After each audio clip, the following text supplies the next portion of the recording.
Welcome to the deep dive. Today, we're jumping into something huge. Really transformative. The story of the internet. It's this force that's just fundamentally changed, well, everything, right? How we talk, work, learn, how we entertain ourselves. It's global. Absolutely. And when something's that integral, like woven into our daily lives, understanding where it came from, how it evolved, it's not just history. It helps us grasp why things work the way they do now and maybe where they're going. So our mission today is to hit those key milestones, pull out the important bits from the sources we've looked at. Exactly. We want to unpack how this whole thing started. We'll take you from the maybe surprising early ideas right up to today's hyper-connected world. We'll focus on those key turning points, the real definers of this digital age.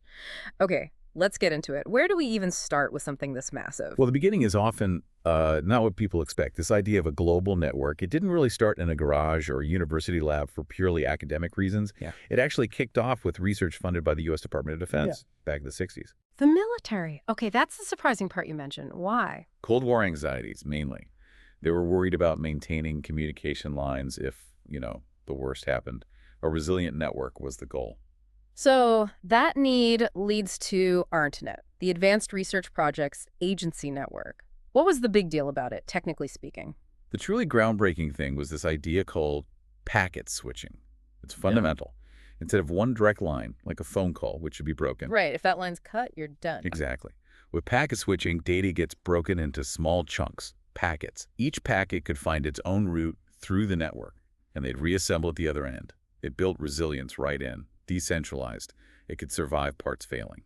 Ah, okay. That makes sense. Built to last, essentially. And there was a specific moment that started, right? 1969? That's the one. The first message sent between computers, UCLA and Stanford. Famously, they tried to type log in and it crashed after low. Huh. So not exactly smooth sailing, but it worked.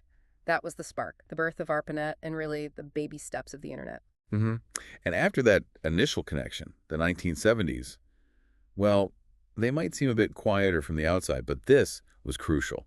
This decade was all about building the invisible scaffolding, the protocols, the basic tools, a lot of foundational problem solving. Okay, so what kind of scaffolding? What were the big innovations in the 70s that really, showed what this network could do? Well, one of the very first things, and you could argue maybe the most impactful early on, was email. Ray Tomlinson, 1972. Email.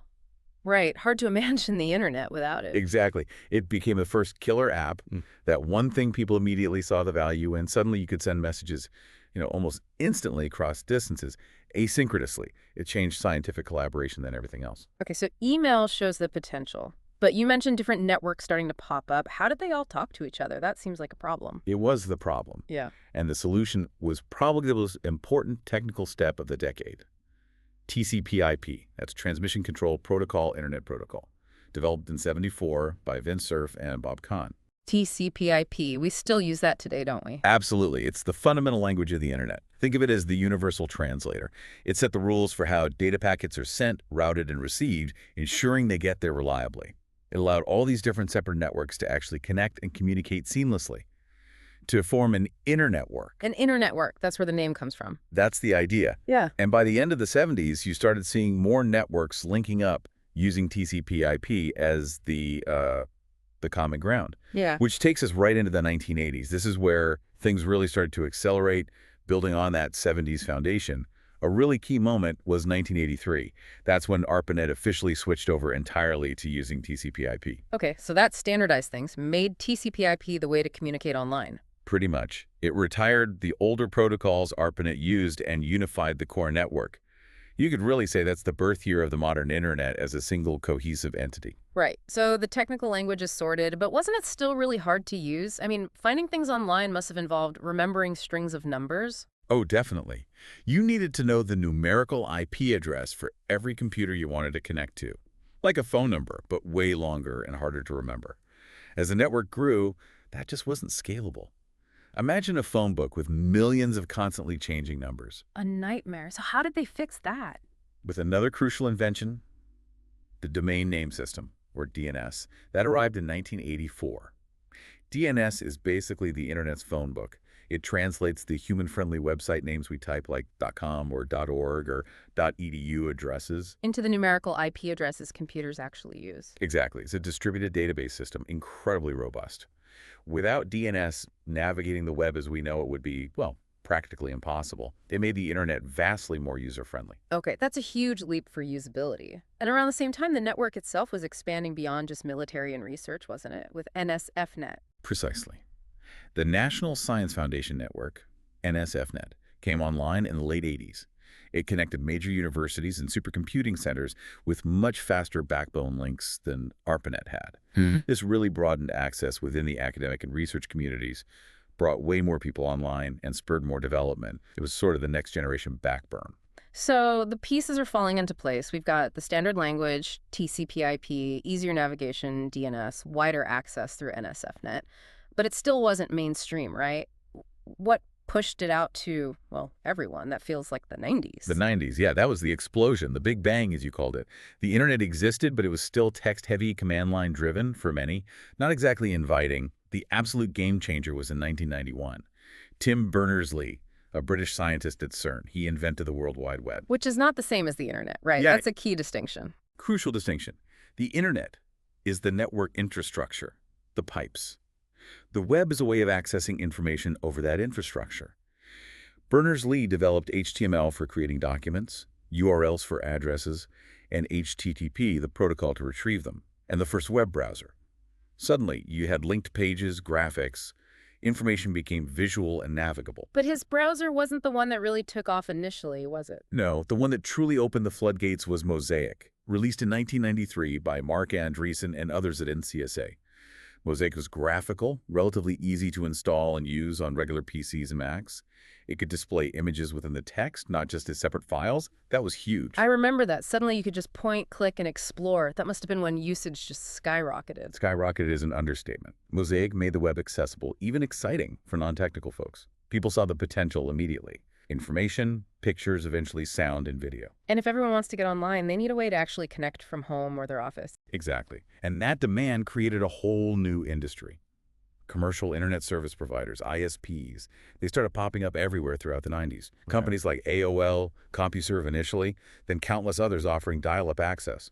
For the first time, millions of ordinary people around the world could just pay a monthly fee and get online. That transition from government to academic network to public utility was complete. And then came the 2000s. Goodbye dial-up screech. Hello broadband. That shift felt massive too. Oh, it was monumental. Broadband replacing dial-up wasn't just about speed, though it was way, way faster. It was about being always on. No more tying up the phone line. It enabled richer content. Streaming video started to become feasible. Online gaming took off. Downloading large files wasn't an overnight affair. It fundamentally changed what you did online. And that richer, faster, always-on connection paved the way for, well, social media, didn't it? Facebook, Twitter, YouTube all exploded in the mid-2000s. Absolutely. They relied on that broadband infrastructure. Suddenly, sharing your own content, text, photos, videos became easy. Communication became many-to-many. It transformed social interaction, news dissemination, everything. And alongside broadband, the other huge disruptor, smartphones. The smartphone put the internet in your pocket. Mobile internet. That changed where and when you could access information and connect. It untethered us from the desktop. Location services, instant messaging on the go, apps for everything. Another fundamental shift in how the internet integrates into life. So we fast forward through the 2010s. What are the defining trends there? Cloud computing feels huge. Definitely. Cloud computing using networks of remote servers hosted on the internet to store, manage, and process data, rather than a local server or a personal computer. Think Google Docs, Dropbox, Netflix, AWS. It powers so many services we use daily, offering scalability and access from anywhere. We don't need massive hard drives like we used to. And streaming services built on the cloud and broadband completely changed media consumption. Music, movies, TV. Moved from ownership of physical media to access on demand. A massive disruption to traditional entertainment industries. And looking right up to the present, maybe the latest big wave is the Internet of Things, IoT. Yeah, the IoT, connecting everyday objects to the internet. Thermostats, lights, cars, refrigerators, industrial sensors, allowing them to collect data, communicate, and be controlled remotely.